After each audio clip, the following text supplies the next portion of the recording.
Президент Казахстана Касым-Жомарт Токаев посетил инновационный центр АО НК КТЖ. В формате телемоста он принял участие в церемонии открытия Казахстанского транспортно-логистического центра в городе Сияние. Our new AI product.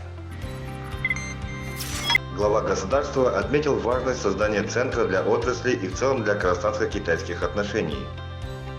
Отметим, данному событию предшествовала договоренность лидеров Казахстана и Китая о строительстве в сухом порту Сияние логистического центра, который соединит китайский город Шэньси с Казахстаном, Центральной Азией и далее с Европой.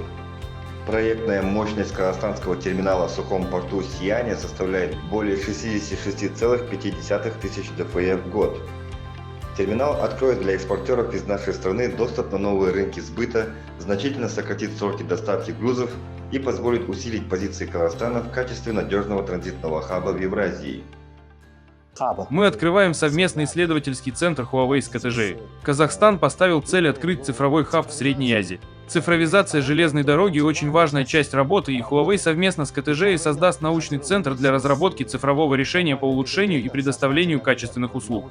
Если уточнять, то, во-первых, это улучшение связей. Сегодня покрытие оставляет желать лучшего. Второе – это механическое управление заменить на технологию искусственного интеллекта, что эффективнее и выгодно. Новые решения позволят увеличить пропускную способность железной дороги, оптимизировать расход топлива, повысить безопасность движения поездов и уровень удовлетворенности клиентов. Это очень важное событие. КТЖ уверенно шагает в сторону цифровизации. Наша компания тесно сотрудничает с коллегами из КТЖ.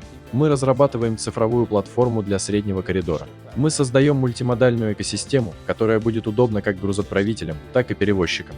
Это важно для бесперебойной перевозки грузов из Китая в Европу через Казахстан. Платформа уже прошла бета-тестирование. Во втором полугодии мы запустим проект, а под конец года платформа будет пополнена дополнительными функциями.